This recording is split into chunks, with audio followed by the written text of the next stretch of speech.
पहली बात तो यह है कि ध्यान के लिए समय मिलता है और ध्यान के लिए समय नहीं मिलता है, निकलता नहीं। समय तो सबके लिए बराबर है। 24 घंटे में 1440 मिनट होते हैं। उन मिनटों का हम कहाँ उपयोग करते हैं ये हमारे ऊपर निर्भर करता है। जिसे महत्वपूर्ण मानते हैं उसके लिए समय निकालते हैं, जिसे कम महत्वपूर्ण मानते हैं उसे कम समय देते हैं, जिसे गौण समझते हैं समय मिलने पर करेंगे। तो वो देखेंगे कभी ऐसा होता है। महत्वपूर्ण मानना। एक विचारक ने कहा है कि समय का आप लॉग बुक बनाइए। लॉग बुक का मतलब होता है जैसे गाड़ी चलाने वाले ड्राइवर होते हैं तो मालिक लोग उनको एक डायरी दे देते हैं। डायरी में उनको लिखना होता है कि कितने किलोमीटर चले, कहाँ से कहाँ तक चले। वो तेल वगैरह भी सब लिखे रहते हैं कि इतना तेल यहाँ डलवाए, यहाँ से वहाँ तक चले, इसके पूरा डिटेल होता है। हम भी यदि अपने समय का लॉग बुक बनाएं तो पता चल जाएगा कि सुबह से शाम तक हम अपने समय को कहाँ कहाँ दे रहे हैं। उठने का समय लिख लिए, फिर हमको नित्य क्रिया से निवृत्त होने में कितना समय लगा, एक्सरसाइज में, टहलने में, सबको लिखते जाइए एक एक करके। इतना हम जलपान करने में समय लगा, इतने हमको टीवी देखने में, इतना अखबार पढ़ने में, और फिर यहाँ से हम गए दुकान या व्यवसाय या खेत, फिर उसमें कितना लगा। आप पूरा जब लिखेंगे और कुछ दिन भी लिख लेंगे तो आंखें खुल जाएंगी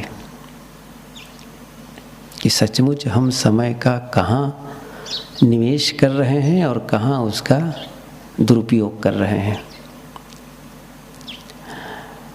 लेकिन ये काम हम नहीं करते हैं और इसीलिए मिला तो ठीक, ना मिला तो ठीक। ये किसी एक की बात नहीं है कि रामा ने कहा इसलिए है, ये बहुत आयत है। दूसरी बात, जैसे मैंने कहा कि महत्वपूर्ण की बात है। महत्वपूर्ण मानते हैं किसी काम को तो उसके लिए हम समय निकालते हैं, क्योंकि यह नहीं होगा तो फिर हमारा जो लक्ष्य है वो पूरा नहीं होगा, हमारे उद्देश्य की पूर्ति नहीं होगी। तो पहली बात तो है कि लक्ष्य का निर्धारण ही चाहिए। वो हो, लक्ष्य का निर्धारण सामान्य हो, चलो न ठीक है, जीवन बीत जाए, वो अलग है। लोग क्या करते हैं, कमाते हैं, खाते हैं, जीते हैं, वो तो ठीक है। लेकिन ऐसा क्यों करते हैं? तो सहज उत्तर है कि भाई हम सुख शांति का जीवन जीना चाहते हैं, और साधक उसको पहले ही समझता है, आरंभ में ही उसका निर्धारण कर लेता है। उसमें भी होता है, अंतर होता है, सबका स्तर अलग अलग होता है। कुछ लोग में तीव्रता होती है, कुछ लोग सामान्य होते हैं, कुछ लोग बस पीछे लगे रहते हैं। ठीक है, जीवन बीतना चाहिए, लेकिन तीव्रता की आवश्यकता है। जैसे योग दर्शन में आया है कि तीव्र संवेगा नाम आसन्न। तीव्र संवेगा नाम आसन्न। आसन्न का मतलब है निकट। तीव्र संवेग जिसके अंदर होता है उसके लिए लक्ष्य, उसकी मंजिल, उसका कल्याण निकट होता है। महात्मा बुद्ध ने कहा है कि जैसे तेज घोड़ा साधारण घोड़ों को छोड़ करके आगे बढ़ जाता है, ऐसे ही जो साधक तीव्रगामी होता है वह सामान्य साधकों को छोड़कर आगे बढ़ जाता है साधना में। इसलिए ये महत्वपूर्ण नहीं है कि कौन कब से घर छोड़ा है और कौन कब से साधना में लगा है। महत्वपूर्ण है उसके अंदर में उसके प्रति संवेदना क्या है, उसकी निष्ठा कैसी है, उसके लिए समर्पण भाव कैसा है, वो महत्वपूर्ण होता है।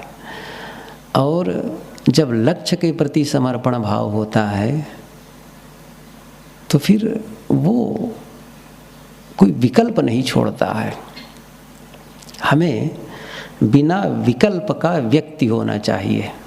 बिना विकल्प का मतलब है एक लक्ष्य निर्धारित कर लिए, उसके बाद में कोई विकल्प न रह जाए कि यह करो तो भी ठीक, यह न करो तो भी ठीक, या इसके बदला यह कर सकते हो। जैसे यहाँ परीक्षा दिए होंगे, सब लोग जानते हैं, पढ़े लिखे लोग बैठे हैं।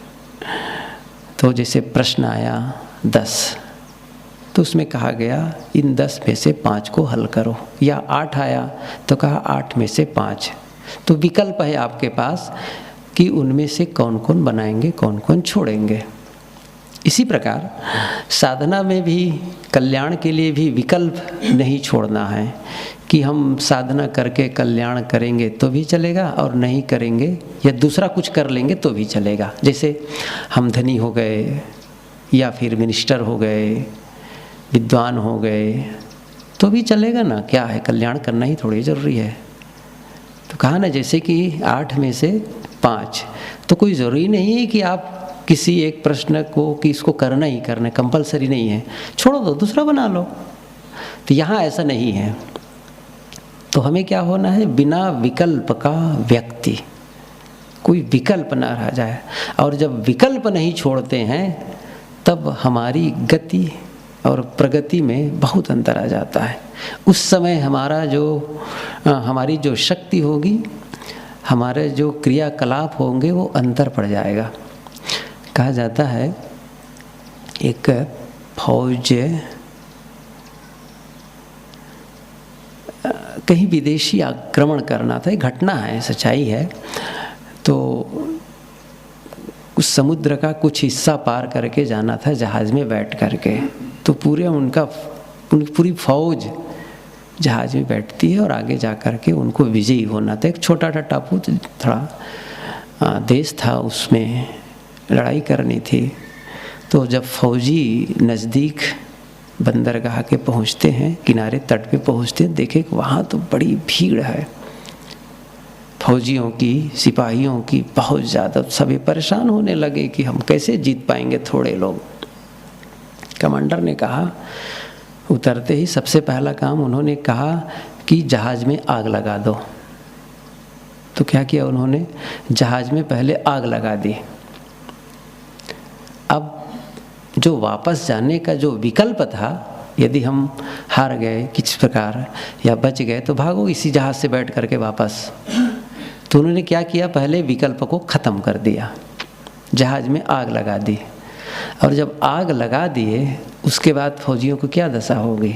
उन्होंने कहा, अब समझ लो, या तो जीतना है या फिर मरना है, दो ही बात है, इसके अलावा कोई विकल्प ही नहीं बचा ना। या तो मर जाओ या फिर विजयी हो जाओ। उस समय जो कहते हैं ना, हर आदमी के अंदर जो अतिरिक्त शक्ति होती है, रिजर्व फोर्स, वो फिर काम करने लग जाती है कि बस ये करना ही है चाहे जो हो जाए। और इतनी ज़ोरों से वो लोग लड़े, इतनी ताकत लगाए, इतनी पूरी शक्ति के साथ कि सचमुच जीत गए वो लोग, और जीत करके फिर लौटे। ये क्या है, बिना विकल्प का, पीछे के पुल को तोड़ दें। जैसे हम ही लोग के लिए समझ लें, साधक यहाँ बहुत सारे बैठे हैं, साधिकाएँ हैं, तो क्या है, पीछे का पुल क्या है, जहाँ से हम आए हैं, परिवार घर छोड़ के आए हैं और यहाँ तक आए, तो बीच में एक ब्रिज है, संबंध है, परिवार का भी संबंध है ना। तो क्या होगा कि जिस रास्ते से आए हैं उस रास्ते से लौट भी तो सकते हैं। जिस रास्ते से हम आए हैं उस रास्ते से लौट भी सकते हैं, क्योंकि वो तो खुला है ना रास्ता। यहाँ आ गए तो ऐसे भी लौटे भी हैं लोग। कोई ऐसा नहीं है कि साधु मार्गम आ गया है तो वो आजीवन साधु मार्गम ही बना रहा। वापस गए, घर बसाए, काम धंधा में लगे, और जीवन जी रहे हैं। लेकिन जिनका लक्ष्य के प्रति समर्पण है वो क्या करेगा? पीछे के पुल को तोड़ देगा।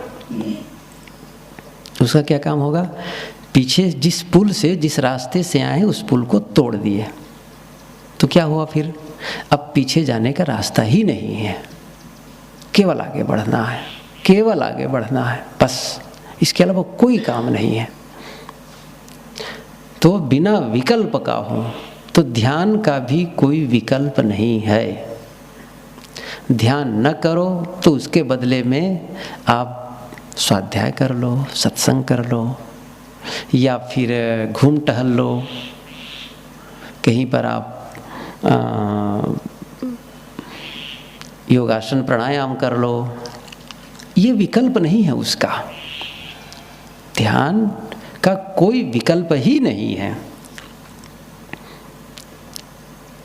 अर्थात हम वह नहीं करेंगे तो उसको दूसरा कुछ करके वो पा नहीं सकते। जैसे हम रोटी नहीं खाएंगे, भात खा लेंगे, रोटी भात नहीं खाएंगे, फल खा लेंगे।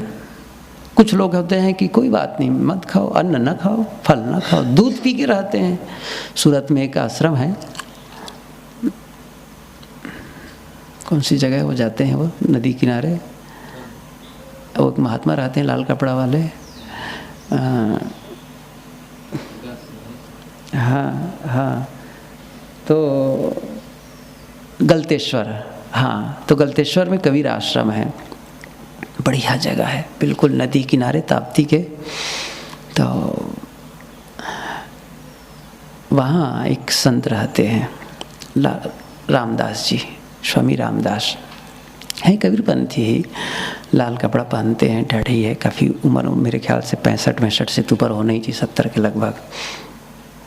एक गुफानुमा बना है, वही रहते हैं वो हर समय। एक बार निकलते हैं दिन में, कई बार हम लोगों ने तो मिला, बहुत अच्छी सी बात करते हैं। तो वो पूछा साथ रहने वालों को, तो वो केवल दूध पीते हैं, केवल दूध, और कुछ भी नहीं लेते हैं। बढ़िया है, स्वस्थ हैं, सुबह जाते हैं, ताप्ती नहा करके आते हैं, बातचीत करते हैं, बढ़िया है। हम लोग जाते हैं तो बहुत प्रेम करते हैं। तो केवल दूध, तो क्या है, शरीर को चलाने के लिए बहुत से विकल्प हैं। कहते हैं जो अंतरिक्ष में जाते हैं वो ये सब कुछ नहीं ले जाते, वो लोग कुछ रखे रहते हैं, जैसे टेबलेट वगैरह कुछ रख लेते हैं, या कुछ ऐसा, कुछ आहार की ऐसी चीज़ ले ले जिससे उनका शरीर बिल्कुल काम करने लग जाए। ये सब विकल्प हैं, लेकिन ध्यान का विकल्प नहीं है। ये विकल्प नहीं है कि हम ध्यान न करें तो भी चल जाए। इतना जब महत्व हम इसका समझने लगेंगे तो फिर हम उसके लिए समय निकालना शुरू कर देंगे। फिर हमको ये नहीं कहेंगे ध्यान में बैठना चाहिए ना, क्या कर रहे हो तुम लोग। कई लोग जो कहते हैं ना, अपने आश्रम में ही प्रायः होता है ये, घर में तो वैसा कोई नियम नहीं होता है। आश्रम में मान लो नियम है सुबह से बैठना है, 5:30 से 6:30 तक ध्यान में बैठना है, रात में ही बैठने का नियम है। तो हम लोगों को बार बार कहा जाता है कि समय से ध्यान में बैठो, पूरा बैठो, ऐसा करो वैसा करो। ये मानो उसी प्रकार से जैसे केजी के विद्यार्थी को बार बार कहे, देखो ठीक से बैठो, समय से आओ, वैसा करो, ठीक ठाक रखो कापी पुस्तक को। किसको कहा जाता है? कक्षा पहली के बच्चों को। तो हम लोग कब तक कक्षा पहली के बच्चे बने रहेंगे कि बार बार कहना पड़े? वो तो हमारी जिम्मेदारी है, हम समझते हैं कि हमारा काम है। अब बार बार कोई कहे कि भाई बैठते क्यों नहीं है, बैठना चाहिए तुम्हें ध्यान में। हाँ ठीक है, चलता हूँ, हो जाएगा, अभी थोड़ा से कहीं दर्द है, वो है, थोड़ा सुस्ती लग रही है, थका हूँ, तमाम बहानेबाजी चलती है इसके लिए। हम क्यों ऐसा करते हैं? क्योंकि उसके महत्व को हम उतना नहीं दे रहे हैं। कभी ऐसा हो सकता है, कई बार किसी बात को हम किसी काम के महत्व को समझकर कोई ऐसी मजबूरी हो जाती है कि हम उसको थोड़ा से टाइम देते कि रुको थोड़ा सा करेंगे, कुछ ऐसा कारण हो जाता है। लेकिन वो कभी ऐसा हुआ तो कोई बात नहीं है, वो कभी के लिए चलेगा।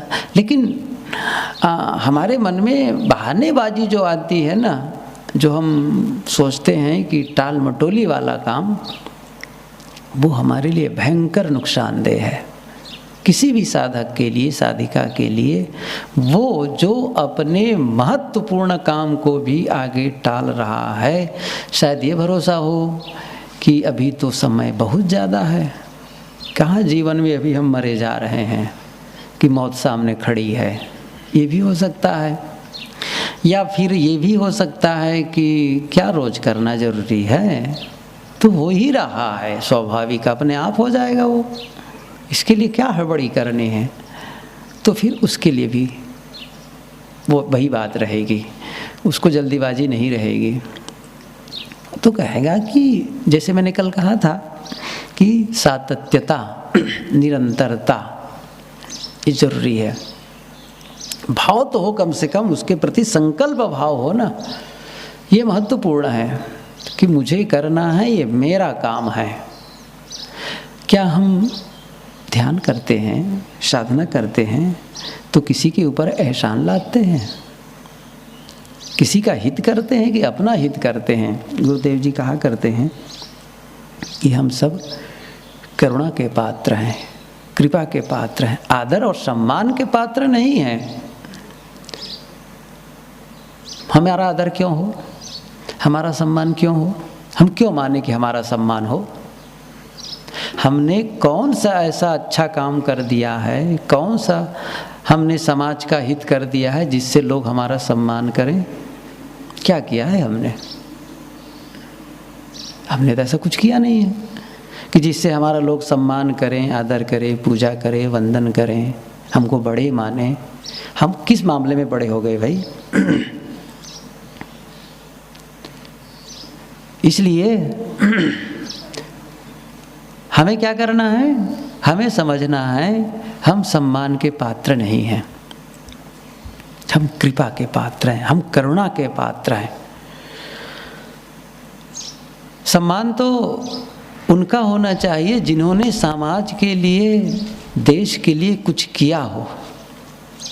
हमने क्या किया? हम क्या किए हैं? हम साधना किए, और साधना क्यों किए? अपने हित के लिए किए। जैसे कोई किसी के हाथ में, धीरे कर दो, किसी के हाथ में फोड़ा हो जाए, अब फोड़ा में वो क्या करे? मरहम पट्टी करे, दवाई खाए। अब कहा कि देखो आप लोग तो कोई पट्टी नहीं लगाए हैं, मरहम पट्टी नहीं लगाए हैं, मैं लगाया हूँ, इसलिए मैं बड़ा हूँ। ये तो कोई बात समझ में नहीं आई। मरहम पट्टी कोई लगाए और दवाई खाए और कहे मैं कीमती दवाई खाता हूँ, बड़े अस्पताल में भर्ती था, इसलिए मेरा सम्मान होना चाहिए, मेरे हाथ पैर में पट्टी बंधी है इसलिए मेरा सम्मान होना चाहिए, क्योंकि मैं भिन्न हूँ ना आप लोगों से। किसी के हाथ में पट्टी नहीं बंधी है, कोई मलहम नहीं लगाता, मैं लगाता हूँ, इसलिए मेरा सम्मान होना चाहिए। ये कोई बात हुई? हम लोग क्या कर रहे हैं? साधना करके अपने भीतर के घाव में मरहम लगा रहे हैं, बस। साधना का मतलब जो रोग है हमारे भीतर, मानसिक विकार है, तमाम दोष है, उन दोषों को समाप्त करने के लिए, जैसे विकार, शरीर का विकार है, वो जो फोड़ा है वो क्या है? शरीर का विकार है। मन का भी तो विकार है, महत्वपूर्ण क्या है? मन का विकार। और उस मन के विकार के लिए हम ये सब क्या कर रहे हैं? स्वाध्याय करो, सेवा करो, ध्यान करो, चिंतन करो, मनन करो, मीठा बोलो, क्षमा करो, गम खाओ। ये क्या है? ये सब मरहम पट्टी ही लगाना है, ये सब दवाई ही है उसकी। उस रोग को समाप्त करने के लिए ये सब दवाई है। और हम दवाई करके कहें हम बड़े हैं आपसे, हमने बहुत बड़ा काम कर दिया है, ये कैसे हो सकता है कि हम बड़े हो जाएं?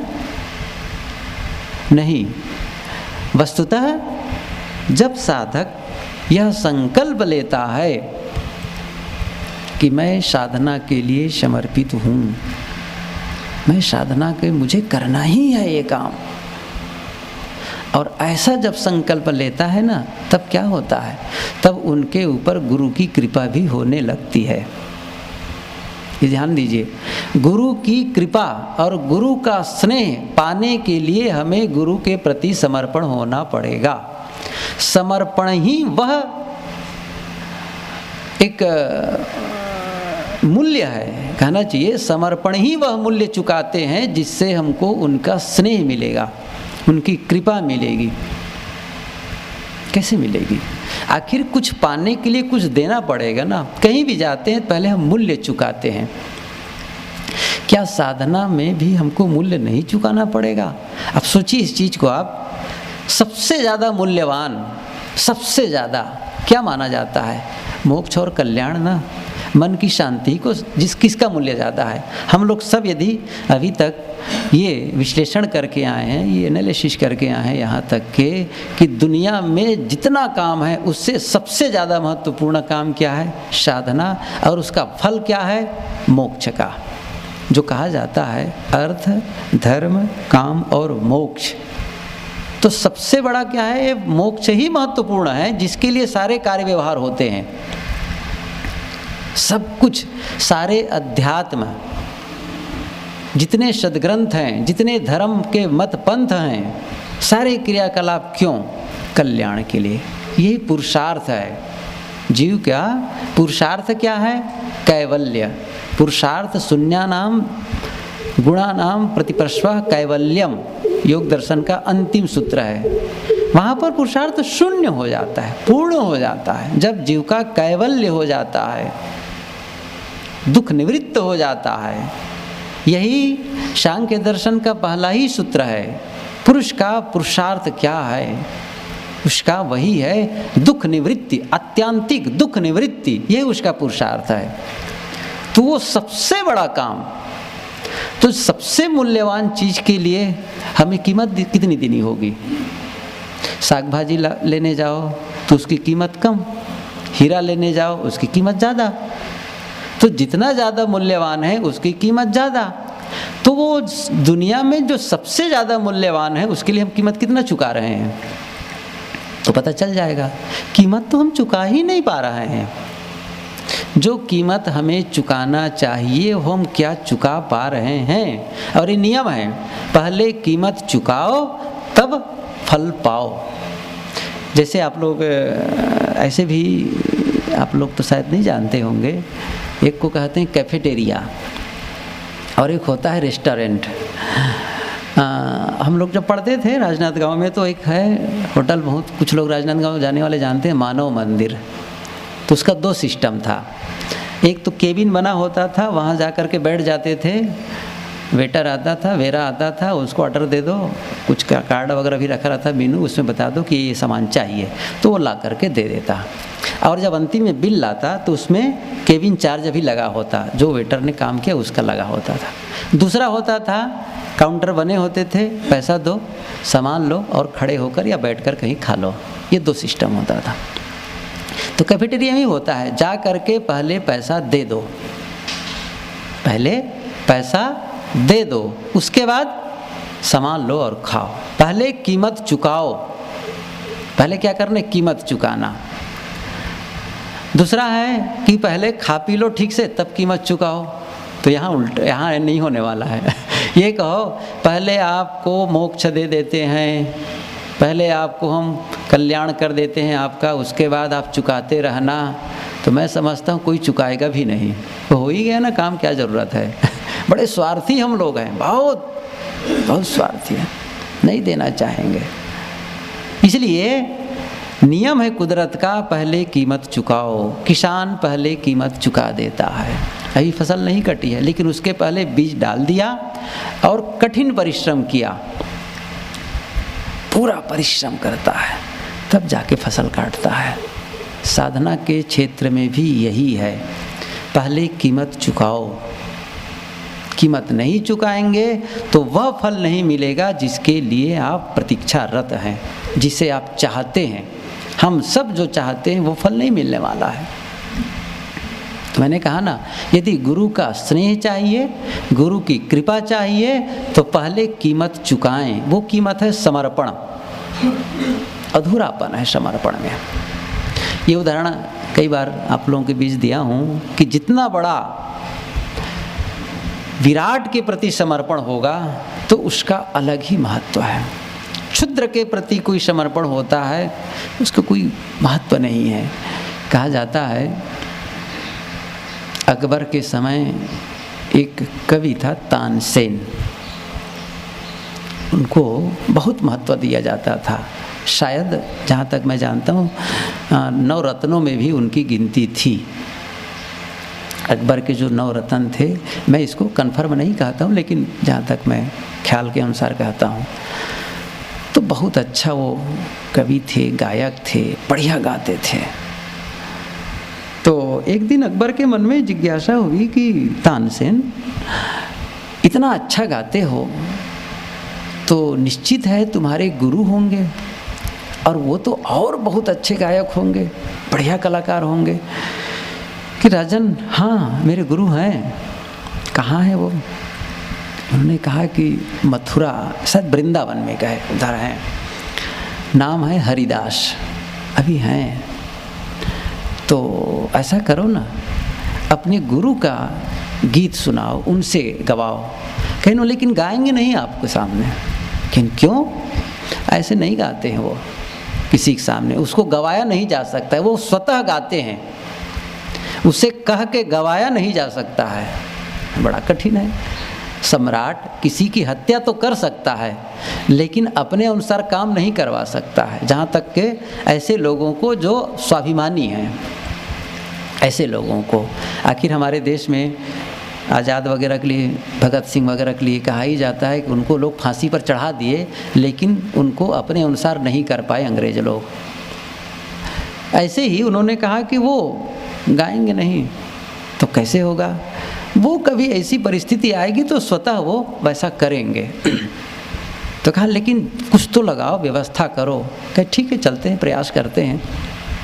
गए दोनों और बड़ी विनम्रता से मिलते हैं, क्योंकि तानसेन के तो गुरु ही थे वो। जब मिले तो कुछ चर्चा के बाद तानसेन ने क्या किया, गाना शुरू किया और संगीत छेड़ा और कुछ बजाना शुरू किया कोई वाद्य यंत्र को। तो जानबूझकर वो गलत बजाने लगा, क्योंकि गुरु के मरहक वो भी समझते हैं, शिष्य लोग भी कैसे होगा कह के। तो क्या हुआ, वो जानबूझ करके गलत गाने लगा, गलत बजाने लगा, स्वर ही गलत निकालने लगा। अब गुरु बैठे हैं तो उन्होंने कहा, एक बार 2 बार सुना, कहा तानसेन क्या गा रहे हो, लाओ मुझे दो। उनका उद्देश्य भी वही था कि किसी बात ये शुरू कर दे, क्या गा रहे हो तुम, डांटे हैं, लाओ इधर दिया। और फिर उन्होंने जब तान छेड़ा, राग छेड़ा, तो अकबर तो समाधिस्थ ही हो गए। कहा ओफ इतना बढ़िया गाया। फिर उन्होंने गाना बंद किया, अभिवादन किए, दोनों चले पहुँचे। कहा तानसेन जब से तुम्हारे गुरु का गाना सुना हो, तुम्हारा गाना तो बहुत फीका लगता है। पहले तो बहुत अच्छा लगता था लेकिन अब तो फीका लगता है, ऐसा क्यों इतना अच्छा वो गा सकते हैं? उन्होंने कहा राजन इसमें भेद है। उन्होंने कहा मैं आपके लिए गाता हूँ, मुझे कुछ चाहिए, आपके पास हूँ, आप राजा हैं, आप मुझे कुछ देते हैं, इसलिए मैं आपके लिए गाता हूँ। लेकिन जो मेरे गुरु हैं ना, वो आपके लिए नहीं गाते हैं। वो किसके लिए गाते हैं? वो प्रभु के लिए गाते हैं, वो अपने इष्ट के लिए गाते हैं। और वो विराट है, क्योंकि उनका विराट के प्रति समर्पण है, इसलिए उनका जो संगीत है, उनका जो गीत है, वो हृदय से निकलता है। और इसीलिए उसमें वो रस, वो स्वर, वो शक्ति है जो हम नहीं पा सकते हैं। विराट के प्रति समर्पण और एक क्षुद्र के प्रति समर्पण। हम लोगों ने किसके लिए समर्पण किया है? विराट के लिए, विशाल। कौन है वो? आत्म कल्याण, आत्म साक्षात्कार, जो दुनिया में किसी भी काम से संभव नहीं है। हम सब ने जाना है, धन कमा लेने से नहीं मिलने वाला है, ऊंचे पद पर चले जाने से भी नहीं मिलने वाला है, विद्वान हो जाने से भी नहीं मिलने वाला है। हमने क्या समझा? कम से कम हम लोग तो ये तय किए हैं कि यह है साधना के बल पर ही वो काम किया जा सकता है। और उस साधना के लिए ढिलाई यदि हम करते हैं तो समर्पण कहाँ है? नहीं है ना। एक दूसरा उदाहरण याद आया। अरब के बाज़ार में गुलामों की खरीद बिक्री हो रही थी। पहले गुलाम मनुष्य बेचे जाते थे, जैसे आजकल गाय बैल भैंस बेचा जाता है, तो वैसे उसको चला करके देखा जाता था। इसके ठीक ठाक तो लंगड़ कितना ही चल रहा है, देखने में ठीक ठाक है ना, सब उसको छू करके वो करके पूछ करके सब बातें होती थी। महात्मा गुजर रहे थे तो देखे एक जगह गुलाम खड़े हैं, तो पूछ बैठे महात्मा कि क्या तुम बिक गए? गुलाम से पूछते हैं क्या तुम बिक गए? हाँ महाराज बिक गया। अच्छा कहाँ जाओगे? जहाँ मालिक ले जाएगा। क्या करोगे? जो मालिक कहेगा। कहाँ रहोगे? जहाँ मालिक रखेगा। क्या खाओगे? जो मालिक देगा। ये सब सुनने लगा तो सुन करके महात्मा जी आंखें बंद कर ली, रोने लगा। उफ, ये गुलाम और मैं, ये गुलाम को क्या चाहिए? रोटी चाहिए, और उसके लिए मालिक के इतना समर्पण, जहाँ ले जाएगा कोई शिकवा शिकायत नहीं है।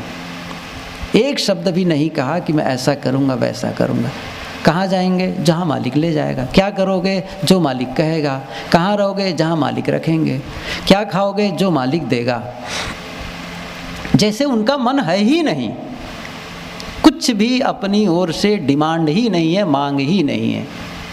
क्या मैं इतना समर्पित हूँ अपने इष्ट के लिए? नहीं हूँ। मैं तो कई बार शिकायत कर देता हूँ अपने, जैसे मेरे मन के प्रतिकूल बात हुई मैं कहता हूँ ये देखो पक्षपाती की बात, ऐसा है वैसा है, न जाने कितनी बार मैं उनके लिए दूसरे शब्दों का प्रयोग मन में करने लगता हूँ, उल्टा सोचता हूँ, वितर्क मन में होने लगता है। कहाँ होगा समर्पण? इस समर्पण के अभाव में क्या गुरु की कृपा हो सकती है? गुरु का मतलब ज्ञान, कैसे हो सकती है? इसलिए हम जब सही दिशा में सही काम की ओर प्रगति करते हैं, कदम बढ़ाते हैं, तो फिर सबकी कृपा होती है। महत्वपूर्ण क्या है? हमारा सही दिशा में कदम बढ़ाना, फिर गुरु की कृपा होना शुरू हो जाती है और समाज की कृपा होती है, फिर पूरी सृष्टि की, पूरे देश की कृपा, मतलब सबकी करुणा हमारे ऊपर बरस रही है, ये तय है। हमें क्या होना है? पात्र होना है। पात्रता की कमी है। जैसे मैंने कहा था ना कल कि हम चाहते हैं वो नहीं मिलता है, हमें मिलता क्या है? जिसके हम योग्य होते हैं, और योग्यता हमें निरंतर अपनी योग्यता का संवर्धन करना है, विकास करना है। जैसे विद्यार्थी कक्षा में प्रवेश किया, नाम लिखाया, एडमिशन लिया, और वो संकल्प लेता है कि मैं मेरिट में आऊँगा, मेरा 95% आना चाहिए, ऐसा वो संकल्प लिया। वो संकल्प जानते बहुत फुर्सली होगा फिर उस समय, और उसी समय बहुत कुछ हो जाएगा। और वो और एक विद्यार्थी है जो समझता है मैं पास हो जाऊं तो बढ़िया है, धन्यवाद, किसी भांति वो पास होना चाहता है। वो क्यों पढ़ रहा है? फेल ना हूँ बस। एक का पढ़ने का उद्देश्य है 95% और दूसरे का पढ़ने का उद्देश्य क्या है? फेल ना हो जाऊं बस। अब दोनों जिस दिन दाखिल लेंगे तो उनका जो पढ़ने का टाइम टेबल और उनके जीवन की गतिविधियों में कितना अंतर होगा, ये समझा जा सकता है। तो जो मेरिट में आना चाहता है वो पहले ही दिन से शुरू करेगा पढ़ना। यह नहीं है कि जब 9 महीना बीत जाता है कि अरे परीक्षा नज़दीक आ गया, चलो फिर कहेंगे हम होल नाइट करेंगे, रात भर जगेंगे। ऐसा होता है, मैं जानता हूँ, मैं खुद हॉस्टल में रहा हूँ। ये सारी बातों को मैं अच्छी तरह जानता हूँ कि हमारे साथी कैसे, हम लोग कैसे कैसे करते थे। रात में चाय पी करके जागते थे, कैसे करते थे। परीक्षा आ गई नज़दीक, माथा कूट करते थे। और जो शुरू से अपनी योग्यता बढ़ा रहा है वो कितना अंतर है। हमें तो रोज अपनी योग्यता को बढ़ाना है, तो हम योग्य, अपनी पात्रता बढ़ाएं, अपनी योग्यता बढ़ाएं, फिर तो फल अपने आप मिलेगा। फल के लिए थोड़ी मेहनत करनी है। हम क्या करते हैं, बीज बो देते हैं, नन्हा सा अंकुर निकलता है, पौधा बढ़ता है, और फिर हमारा एक काम और होता है, उसकी सुरक्षा। जैसे हमने आम का बीज बोया, कलम लगा दिए, तो उसके चारों तरफ बाड़ लगाते हैं। ये नहीं कि लापरवाही बरतते हैं कि छोड़ दो ना अपने आप हो जाएगा, ऐसा नहीं किया जाता है। कोई जंगली पौधा नहीं है वो, हम उसको अपने फल की प्राप्ति के लिए कर रहे हैं। नहीं दिए कि छिड़क दिए आ गए, ऐसा नहीं चलेगा उसके लिए, क्योंकि हमने सुनियोजित ढंग से काम किया है। जंगल अपने आप हो जाता है, लेकिन वन लगाए जाते हैं उसके लिए सुनियोजित, इसलिए पंक्तिबद्ध लगाए जाते हैं। बैठते हैं तो तितर बितर न बैठो, क्रम से बैठो, इसीलिए कहा जाता है सुनियोजित ढंग से। तो हमने फल रोपा सुनियोजित ढंग से, और उस वृक्ष की हमें सुरक्षा की आवश्यकता है। तो कई बार बाड़ लगा देते हैं, समय समय देखते हैं, साफ करते हैं, और फिर धीरे धीरे धीरे धीरे उनके प्रति हमारा प्रेम भी होता है। हमने लगाया उस पेड़ को, उसके प्रति प्रेम भी होता है, नहीं कि द्वेष होता है, उसके प्रति घृणा नहीं होती, नफरत नहीं होता है, उसके प्रति प्रेम, अच्छा भाव होता है। फिर क्या होता है, बड़ा हुआ, एक समय आया, पूरा योग्य हो गया वो, अपने आप उसमें फूल आएगा, मंजरी निकलेगी, और फल अपने आप लटकने लगेगा। फिर फल के लिए मेहनत करने की ज़रूरत नहीं है। सारी मेहनत किसके लिए है, उसके पोषण देने के लिए, उसकी सुरक्षा के लिए। ऐसे ही साधना में हमें पोषण देना है बस, और उसकी सुरक्षा करनी। जिस क्रम में हम चल रहे हैं उसकी सुरक्षा करते जाएं, पोषण देते जाएं, उसको खुराक देते जाएं, फिर क्या होगा, वो तो अपने आप फल आएगा, वो अपने आप आएगा और अपने जीवन में प्रकट हो जाएगा। और पोषण देना क्या है, खुराक देना क्या है, जिससे मजबूत बने। तो हमारे खुराक यही तो हैं, ध्यान में बैठते हैं, स्वाध्याय करते हैं, सेवा करते हैं, ये सब कुछ पोषण देना है उसको।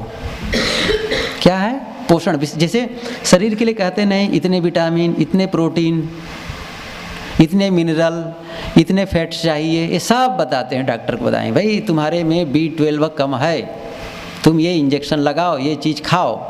तुम्हारे में हीमोग्लोबिन कम है, तुम इस प्रकार से आयरन के टेबलेट लो, या आयरन के संबंध में जो शक्ति अर्जित करो, ये चाहिए। ऐसे ही हमें विभिन्न ढंग से, जैसे शरीर के पोषण के लिए मिनरल चाहिए, तमाम विटामिन और प्रोटीन चाहिए, ऐसे ही साधना में मजबूत होने के लिए हमें क्या चाहिए, ये सब अलग अलग, जैसे सेवा ये चाहिए, ये दूसरे ढंग से खुराक है। अब केवल प्रोटीन खा लो तो काम तो चलने वाला नहीं, केवल प्रोटीन खाओ ना, चलेगा नहीं, चलेगा, दूसरा पक्ष कमज़ोर हो जाएगा आपका। विटामिन भी चाहिए।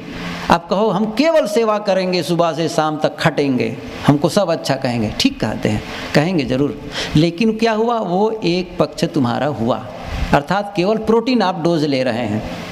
आपको विटामिन भी चाहिए, तो क्या कहते हैं, स्वाध्याय भी करो, साधना भी करो।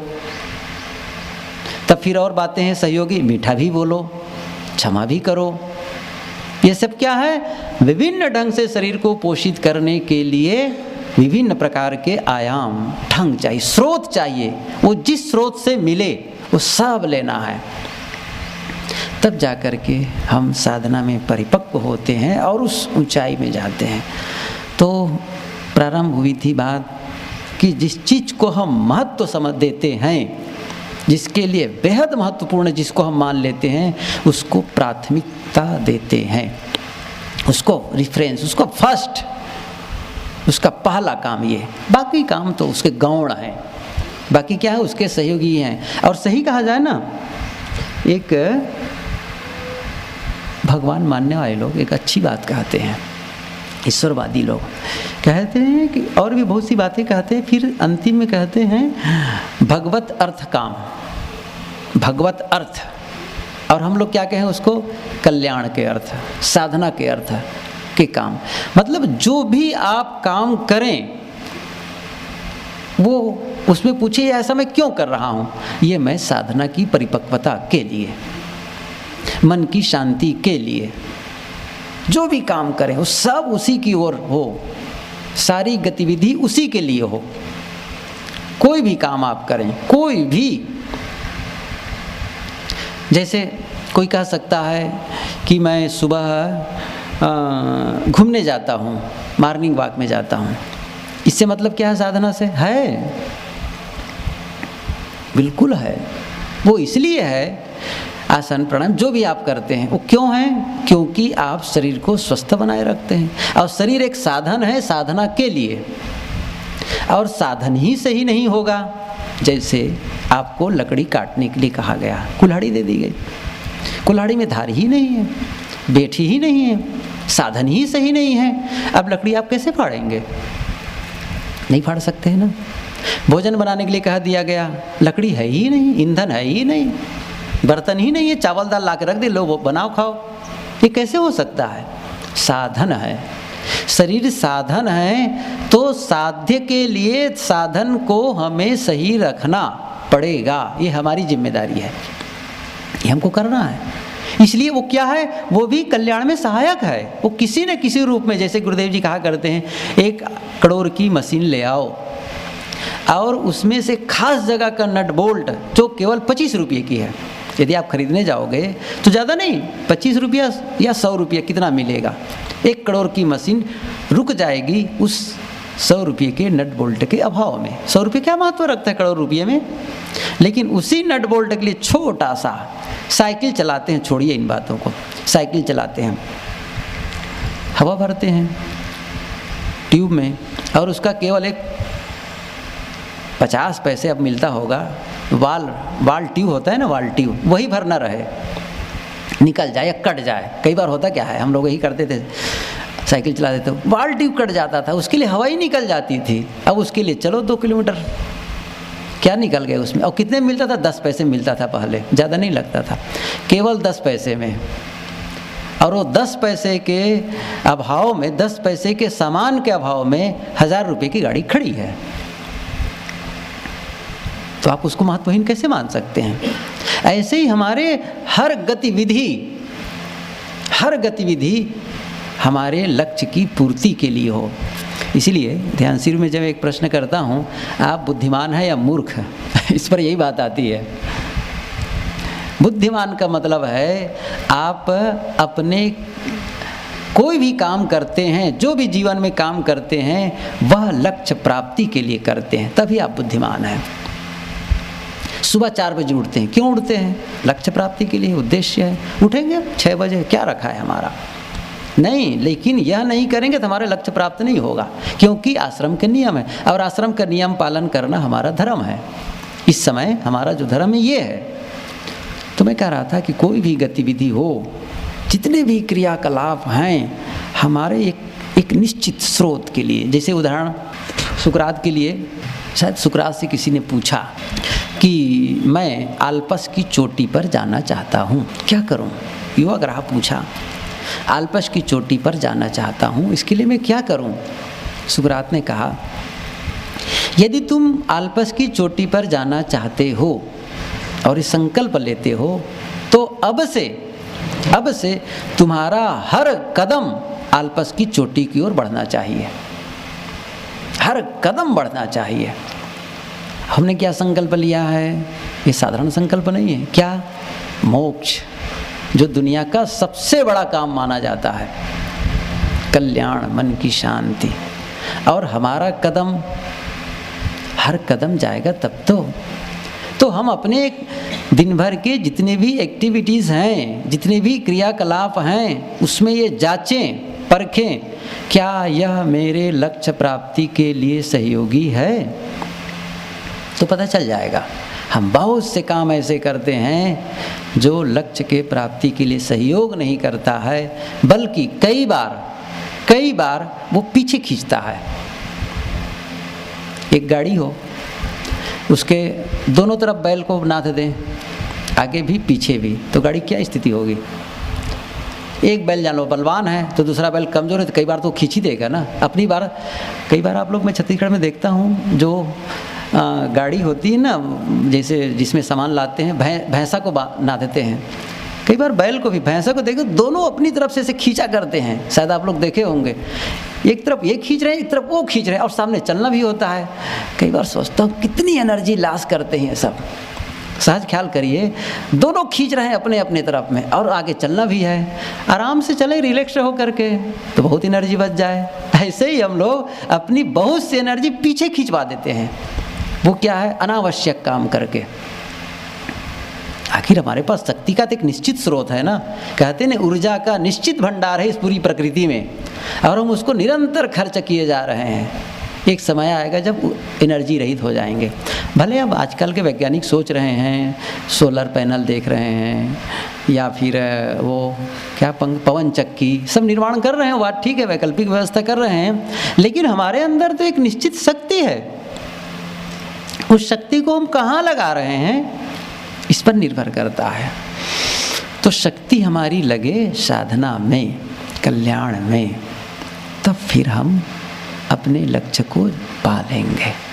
और नहीं पाएंगे, नहीं करेंगे तो ठीक है, सामान्य जीवन जिएंगे, चलेगा, बढ़िया है, सदाचारी थे, अच्छे थे, ऐसा कहा जाएगा, कोई बात नहीं। लेकिन काम पूरा नहीं होगा, फिर काम रह जाएगा। लेकिन हम नहीं चाहते हैं कि हमारा काम अधूरा हो, हम फोर्सली चाहते हैं कि हमारा काम पूरा हो, और अभी हो, इसी जन्म में हो। भविष्य की हम आशा नहीं करते हैं। वो तो कहते हैं ना, किसी के लिए कोई बात नहीं, कहते हैं, क्या कहते हैं कि ऊंच नीच घर अवतरे होए संत के संग, भक्ति बीज पलटे नहीं, जो जुग जाए अनंत, ऊंच नीच घर अवतरे होए संत के संत। ठीक है, बढ़िया है, कोई गलत नहीं है, संतुष्टि के लिए है कि भाई आप करते रहो अच्छा काम, और आपको इस जन्म में नहीं तो अगले जन्म में कल्याण हो ही जाएगा। ये सामान्य लोगों को पथ पर लगाना गलत नहीं है सिद्धांत ये, लेकिन ये साधक के लिए बढ़िया नहीं है। आप ये माने रहें, कोई बात नहीं, इस समय नहीं। एक संत थे, आप लोग जानते हैं, संत स्नेही साहब, यहाँ भी आते थे, अयोध्या में हम लोग रहते थे, तो बहुत मज़ेदार, बड़े लड़ने वाले भी थे। तो वो पढ़ा करते थे, करा करते थे, और तो कहें कि अच्छा पढ़ रहे हैं, हाँ अभी बढ़िया पढ़ेंगे तो अगले जन्म में विद्वान होंगे। फिर बढ़िया कहते थे, वो बड़े विनोदी थे, अगले जन्म में विद्वान भी होंगे, साधना भी कर ले जाएंगे। अब ये आशा नहीं करता है साधक, हमें अगले जन्म मिलेगा तब हम साधना पूरा कर लेंगे, अभी जितना चल सकें। वो कमज़ोर साधक का लक्षण है। ठीक है भाई, करते चलो, नहीं होगा तो अगले जन्म में तो हो ही जाएगा। इसका मतलब अभी पूरी एनर्जी खर्च नहीं करना चाहते हैं, कुछ उसको सेव करके बचा कर, नहीं, पूरा ख़त्म कर दो। हमें चाहिए ही नहीं अगले जन्म, हम क्यों ऐसा करेंगे? विकल्प चाहिए ही नहीं। मैंने कहा ना, विकल्प रहित आदमी बन जाओ, बिना विकल्प का होना पड़ेगा, बिना विकल्प का साधक बन जाओ। कोई विकल्प ही नहीं मेरे लिए, बस यही, इसके अलावा कुछ नहीं करना है। इतना जब संकल्प दृढ़ होगा, इतना भीतर से फोर्स होगा, तब काम करेंगे और तब सफलता होगी। बहुत बड़ा काम है ये, इसलिए इसको यूं ही टालने जैसा नहीं है। इसलिए मेहनत करें। काफ़ी देर हो गई बैठे बैठे, 7:30 के लगभग हो गया है, और अब वंदना वगैरह करके समाप्त करते हैं। बस बोलिए सद्गुरु देव की जय।